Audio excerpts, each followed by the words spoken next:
big thing was going around of doing the virtual parties on Facebook.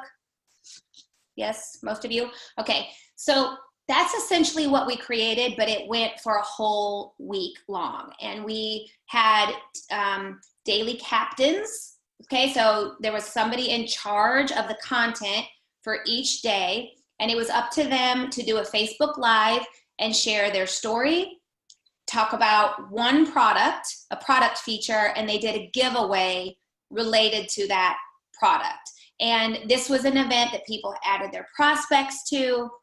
So again, it was one of those virtual events, but it was like a whole week long.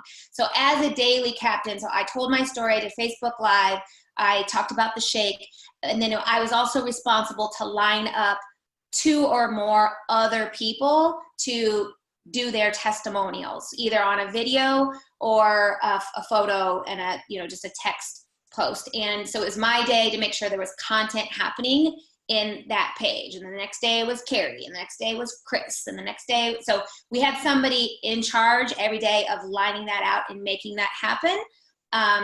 And that worked really, really well. I have a lesson on that though that I'll get to in just a minute. And again, back in our behind the scenes group where of everybody who was doing this, we also would share what was working. Okay, so, and I'm just gonna remember this because it was something I had posted, but I shared in the group like, hey guys, that post I made on Sunday, I went back to it today and I put a transformation in the comments, and now all these people, so it was like, ooh, okay. So everybody was able to share, you know, like, hey, I made this post, or this is what's working for me with my follow-ups. It really became an awesome like mastermind group that seriously I've gotten so much value out of, and we still do. So having that behind the scenes group was great. It also, you know, built community, right? I'm gonna get to the results really quick, and then I'm gonna share with you some lessons learned and takeaways from it. So you guys want to hear the results of our push week? Are you ready? If you have socks on, they're going to be knocked off. So just get ready. Okay. All right. So like I said, we had 44 people raise their hand. We really had 40 people actually who were like in it. We had in push week. Now we did extend it to 2 weeks, but I'm going to talk about this in a second. So I'm going to say week 1 and week 2, but then I'll explain why. Our main real deal push week, again, 40 people. We had 137 new enrollments. We had over 20 consultants developed. We had 5 managers, and some of them were crystal managers developed. We had 2 crystal executives on the reset. We had 1 2-star golden circle. We had 4 brand new 1-stars. And we had several 5-cycle bonuses that I was trying to count, and I couldn't get them all counted. Okay? You guys, that was insane. I personally had my highest organic cycle week ever. So the company, right, went on, that promotion was 2 weeks. So we were all seriously like in adrenaline, like, oh, let's keep going. And we did. Now, it still was successful, but I'm going to give you my thoughts on that to be totally transparent. So week 2, again, 40 people said they were in, but by Wednesday, it wasn't 40 people. Okay, like the energy went like there's a reason the push week is designed, in my opinion, to be 1 week. Okay, but still in week 2, we had another 87 enrollments come in, and another 10 consultants, and another crystal manager happen. Okay, so guys, I don't know about you, but I am a push week believer.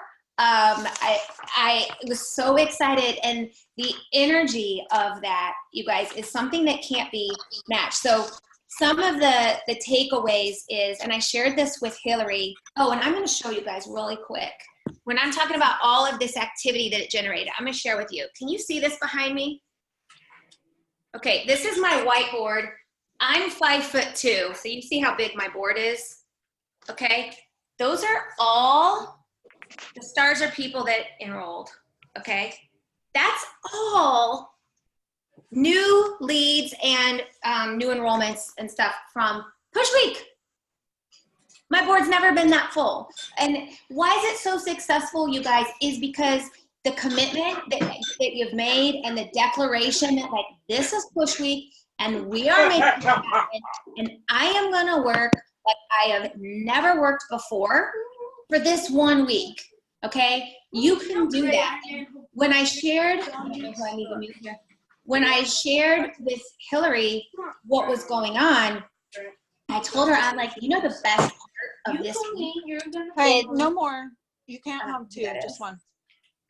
I don't know. Hey, what were you doing having the cereal? I don't know what that is. If anybody can mute. One of the best. Okay, thanks, Carrie. One of the best parts of Push Week was realizing what we were all capable of doing. Okay, and I actually get a little choked up like when I think about it. It's like, I told Hilari, when she called me, you guys, I don't think I sat down much at all during Push Week, but I'm a pacer and I put my headphones in and I'm on the phone and I'm moving. And I told her, I'm like, now I know what millionaire production feels like.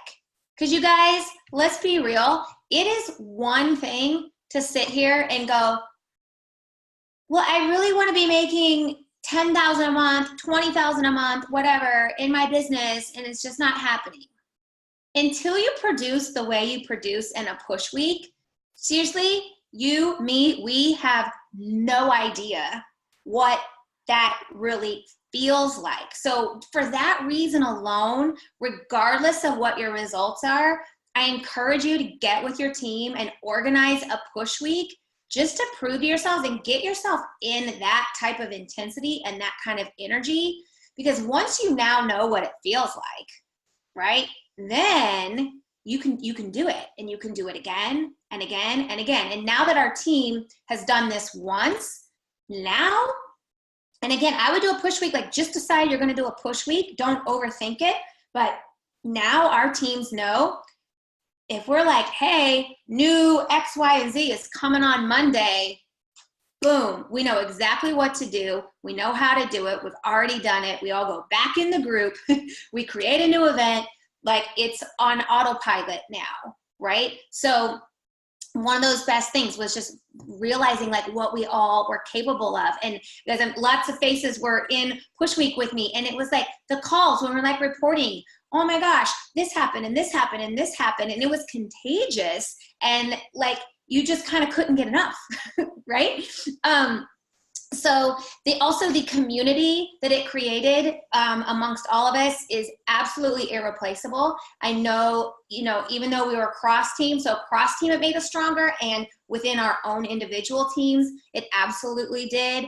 Having those goals, the lessons learned is when you have your goals clearly defined, and when Carrie was showing this morning, and having your team's goals clearly defined and in front of you as a leader, you guys, it makes all the difference. I know it's almost 8:30. Okay. It also showed us, the power of the team, right? I historically, I will, full disclosure, I've been a sponsor monster for a really, really long time. What I hadn't been doing was really digging down deep and, building more and more consultants. And that week, I did. That week, I built 7, which shows me, like, hello, light bulb here. Look what happens when you do that, and then the growth that comes from it. So many lessons, I know not just me, but that the whole team really learned in this, and I can't wait till we do the next one, because I know there's going to be even more things that we're like, oh my gosh, like, now I get this, or, whatever. I'm going to share a few best practices and some lessons learned. So when I said we did that virtual event, so Facebook has changed a little bit since the time that Robin recorded that podcast. I highly recommend that when you do this with your team and you create that virtual event, you do it in a group, not an actual Facebook event. And the reason is some of the features that a group allows you to do that an event will not, like a watch party, you can do in a group, you cannot do in an event. Also, the event has a start date and an end date. And the content that ended up in our event was so good that we wanted to keep adding people in and just let it live on forever. And we can't because the event ended. So don't do it as an event.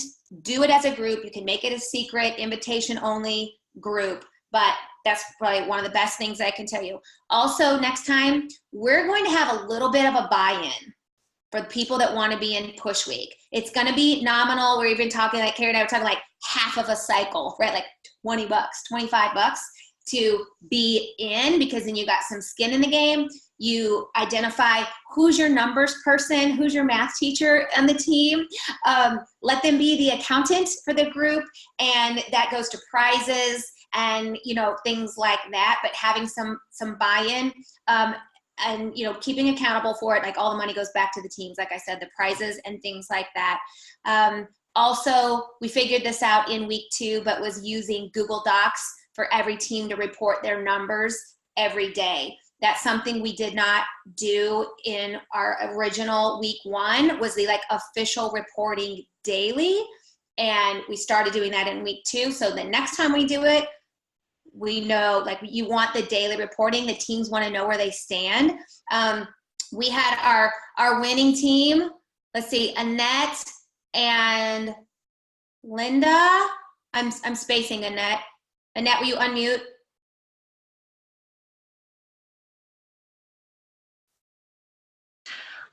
It was Kim Ogden, Julie Stevens, Linda Klein, and myself.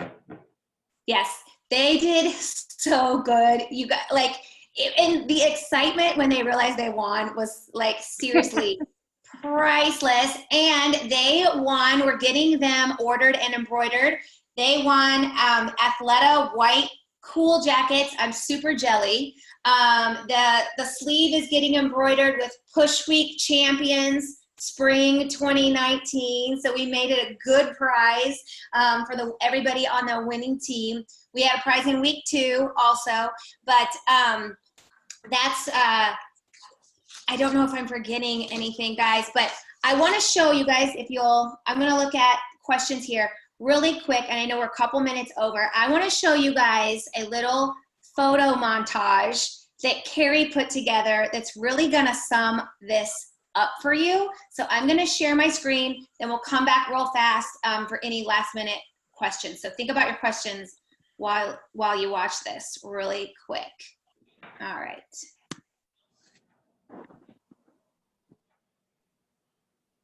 Here we go. Can you guys see this? Yep.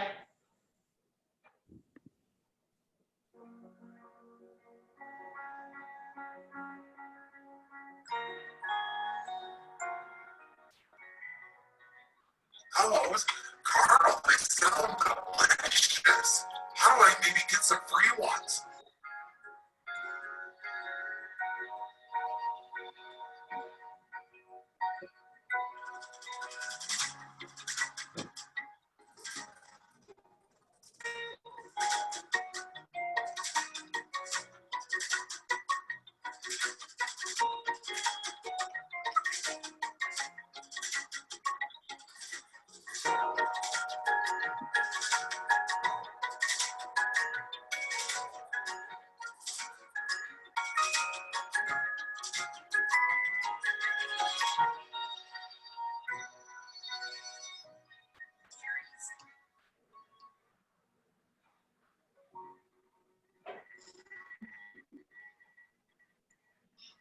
You guys, I get like emotional. I want to do it again. I want to do it right now. Yes, and guys, you could see by some of the photos, I forgot one of the most exciting things was when Hilari called, because the momentum was crazy, and I was like, Carrie, I want to come up and finish working with you guys, you know, up in Michigan, and I'm going to drive up there. And then Hilari found out, and then she called me and she's like, no, you're flying. We're booking you a flight right now. So she sent me up there to work at the kitchen table, and to be able to be with that team was seriously priceless, you guys. So I hope that you've gotten some good value out of this. Again, this is something I really encourage you guys to do, whether it's at a strategic time or not. I mean, it'll be more fun if it's a strategic time for you, but do it once and then get that machine running, and you know exactly how to do this next time. I'm looking questions. There were a couple. Oh, did the teams have specific follow-ups that each used? We did, and we shared a lot of just kind of, hey, this is how I've been responding to this person. A lot of it, I mean, just me personally, a lot of follow-up was, well, I'll tell you guys something. I forgot about this. I used carts a lot, and the carts, there's pros and cons to the cart. Mm-hmm. When you have someone that's committed and they're ready to go, the cart works awesome. Mm-hmm. If you have someone that's kind of, yeah, I think so, or I'm going to talk to my spouse, or let me see, you know, if my tax refund came in, like whatever, don't send a cart, because it's going to sit there and they're not going to finish it. But some language that we learned was, hey, I'm going to send you this cart right now, but it expires. So will you be able to complete it if I send it right now? So that got people committed to use the carts.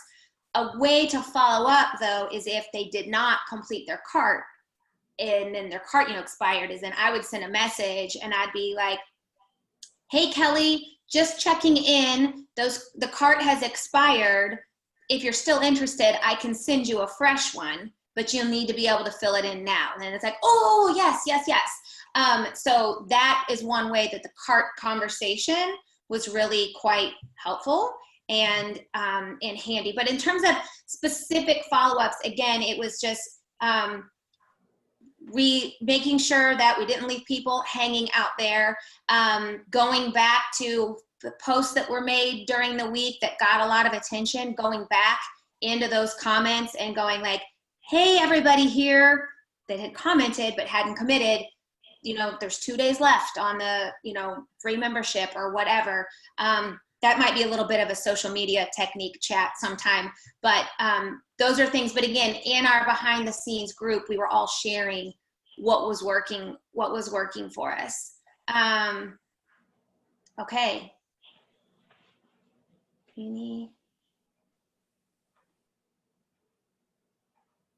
Okay, did we get everything? Any other questions?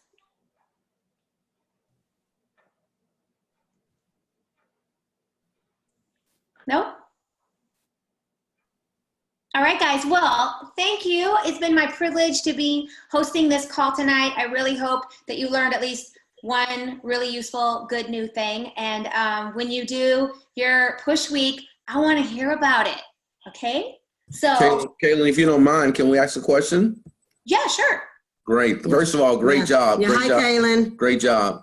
Thank you. Great question for you. You mentioned you talked specifically about specific techniques in sharing and responding. How about posting?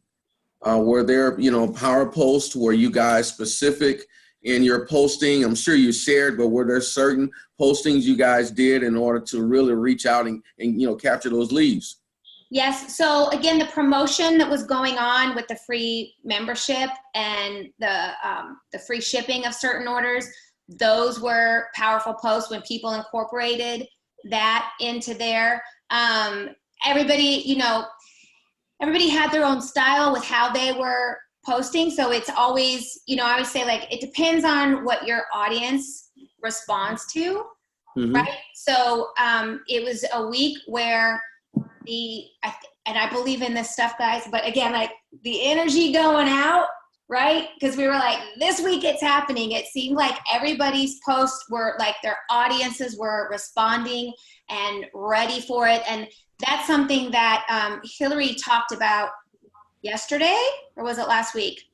seriously, I'm a little still in push week brain, but she was talking about consistency. So leading up to a push week, know you're going to do it and start warming up your audience. So again, like people were ready when we were ready. And so that really goes into it. A push week is something, guys, you really want to plan a couple weeks at least in advance, at least. Again, if you know when you're going to do it, and if you're going to try to leverage it with something that's coming from the company, if you're fortunate enough to know that, or just going on a hunch like we did, the sooner you can prepare, the better. And so knowing that, you can start to prime and warm up your audience that way on social media. But I will also add, it wasn't just social media posting, right? Like there were a lot of belly to bellies happening. There were a lot of, so part of my list, guys, all right, so this blue section, this blue column here was people that were responding to some posts. But this pink section were people that came to mind because of these people that commented. Yeah.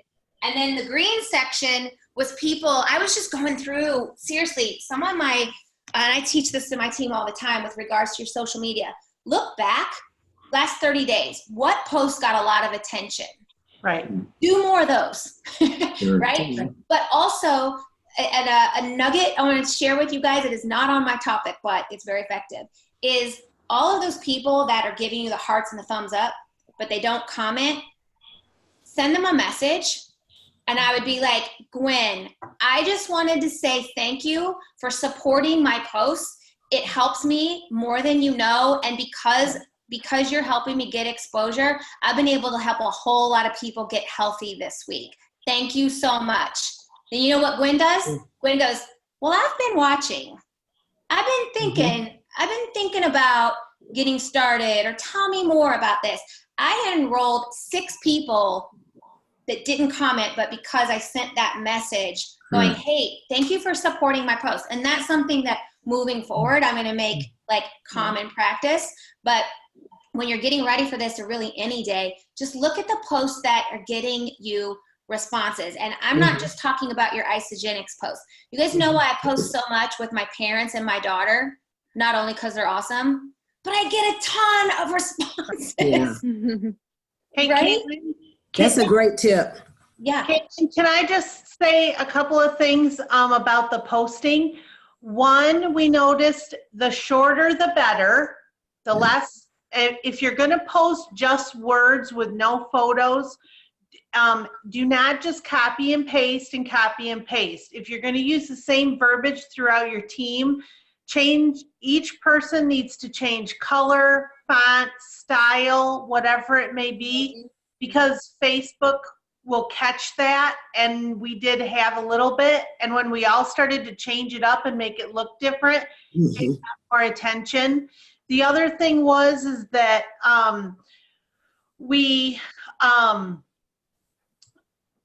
the other thing for me was you have to be a regular poster on Facebook and Instagram.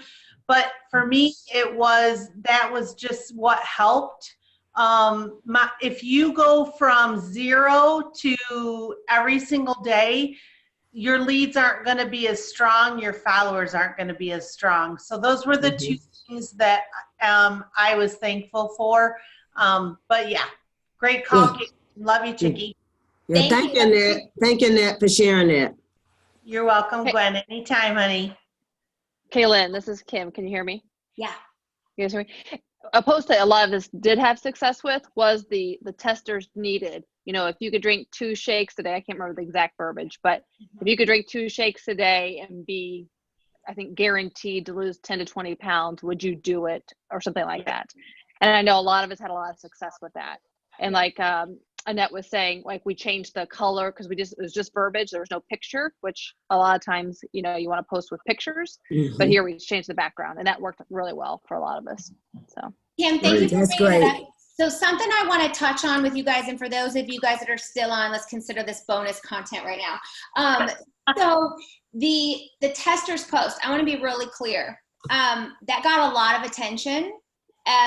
Number one, it was so simple. It was straightforward. There was no ifs, ands, or buts about it. And it was very easy for people to digest, right? It was like, I can read that. I can understand it. I can do that. It also, the way that it read was like 0 commitment, 0 risk. So again, another lesson learned. I will tell you though too, for what this is worth to anybody, with my experience in marketing, is that's not a post you make every week. It's not a post you make every month. It has to be special and like, ooh, like she's doing the test again. Like if that becomes old hat for people aren't going to buy it, and it's not going to have the impact that it does when you make it special. Honestly, me personally, I think I'll do it 2 times a year. I'll do it in spring and I'll do it in the fall. Now, what I learned from that post though was other ways to make short, simple posts, but I won't be doing this testers needed. But also guys, here's the really cool thing is we weren't just enrolling shakes. No. We enrolled a ton of systems, and that post was a conversation starter. All right. Did some people enroll simply with 4 canisters of shakes? Yes. I can tell you though, also I enrolled a lot of systems. I know my team did. Again, you don't have that kind of cycle growth without bigger systems happening. Right? But I can tell you, so it's been about a month now. Every single person that I brought in, they've ordered more product. Me too. Every single one. I was looking in my back office today and I was like, holy smokes. So nobody returned anything. Everybody's getting their auto ships and they're cool and they're happy and all of that. So again, it was a conversation starter. I liked the way Chris Berline, who's a brand new 2-star as a result of Push Week, by the way, when she had her conversation, people were like, hey, what's this 2 shakes a day? And she's like, well, here's your options. You could do 2 shakes a day for 30 days.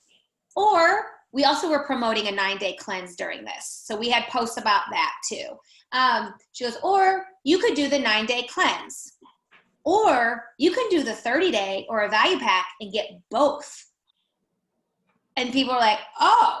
So she did a ton of 30 days in value packs, right? So again, it was a conversation starter. I'm not suggesting you build your business on 2 shakes a day at all, but it did start a lot of conversations, I'm not gonna lie. One last question, Kaylin, I'm gonna shut up. As an expert here, for someone that's brand new starting Isagenix, and there we got quite a few on the call tonight doing that, there's a host of training out there on isagenixpodcast.com and building your business, your social media, and so on.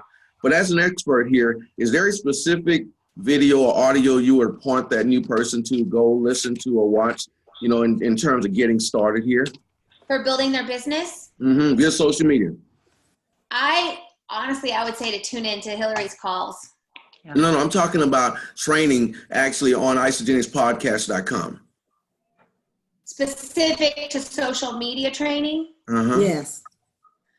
There's training out there. I was wondering if you've listened to them and if you've identified something specific you think would be beneficial. For those individuals that primarily just want to build on social media, we do have some millennials, and they made it very clear with their schedule. They prefer to build online. They won't go to in-homes and things of that nature, but they have a larger interest in building online with social media. Yeah. And I was just wondering if you're going out there, you listen to the audio training out there, if there's something specific, you would say, hey, I would point you to go listen to this. Yeah, I'll shoot you straight. I haven't. Okay. But I would say that, again, this is so individual, and this is where I see a lot of people get really frustrated with social media, is when they're trying to post like someone else and it's not even remotely close to what their own personality is, because your audience can read through that. They can like smell it through the screen. Okay, that makes sense. Yeah. So my tip on that would be, I would be advising new people to go check them out. And the ones that you really like and that sound great to you, Mhm. those are the best ones. Right. Okay. It's kind of like when people ask me, like, what's the best home exercise equipment to get? I'm like, whichever one you're actually going to get on and use. Right? Yeah. So it's Great. finding those people, those leaders, and their style that matches with them. Because any Isogenics official content that's out there is going to be great. Yeah. Yeah. Well, that's I great. agree. Great response. Great response. Thank you. You're welcome. You're welcome. Okay, guys. Any other last second questions? Hilary's going to kill me. I'm like so over.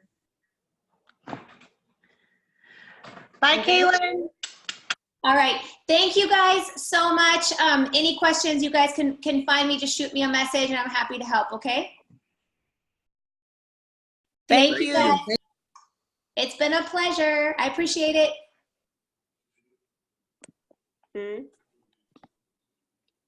She just explained how they had a group of on it phone.